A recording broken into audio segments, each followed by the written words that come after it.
qaybahooda kala duwan heer federaal iyo heer dowladda galmudug aan wada soconay maamulka gobolka mudug maamulka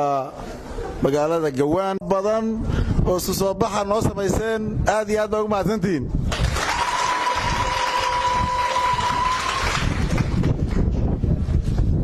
waxa laga yaabaa inaad waqtina sugteen safarkeena waa soo daahnay dhul badan baan soo maraynay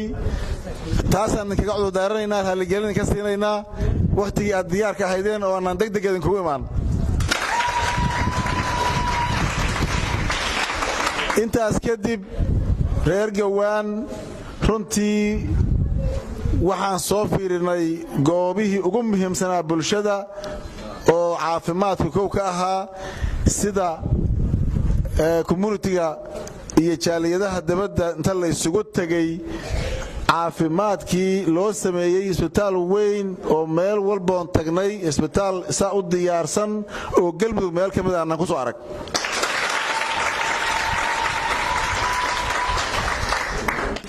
isbitaalkaas sida baahida loogu soo daray shaqaalaha faraha badan ay joogaan dhaqaatiirtii ay joogaan qaybihii kala duwan ay qalabaysan yihiin dhammaan loogu adeego service-kii loo baahnaa caafimaad lagu siiyo bulshada qaybaheeda kala duwan sida la sheegay waxaan qaadanaynaa dawladda galmudug waxay qaadanaysaa inta uga aadan hadii la yiraahdo cid kasta oo gacan naga siisa arrimaha caafimaadka waa ugu tagaynaa waa kala hadlaynaa waa doonaynaa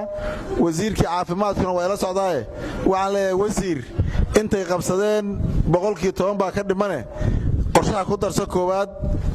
soo diyaari badani ma jiraan Dr. Umar Bile si gaar ah ugu mahadcelinaynaa sida uu ugu dulqaatay oo nafti hurnimada uga howlgalay isbitaalka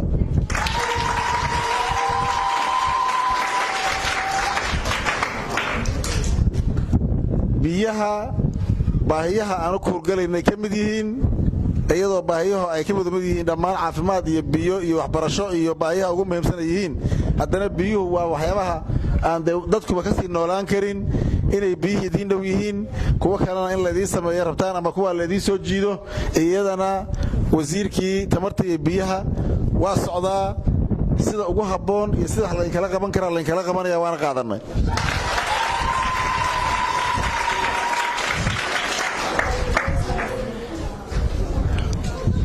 abniga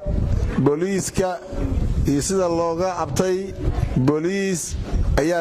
baa la idin keenayaa halka laga tababaro inta laga qaaday dibna uga soo howlgala deegaanka sida ugu dhaqsiyaha badan baa la idin ku keenayaa booliiska insha Allah intaas baahiyihii intaan isdul taagay weeye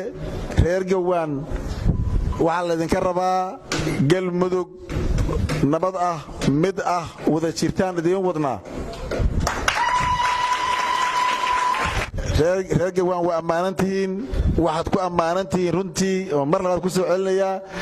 isbitaalka General Hospital-ka aan maanta Gawaan ku aragnay runtii aad iyo aad baa ugu ammaanantihiin dadkii dhisay oo ka soo qayb qaataan waa u mahad celinaynaa reer galmudug intooda kalena waxaan leenahay ku daysada reer Gawaan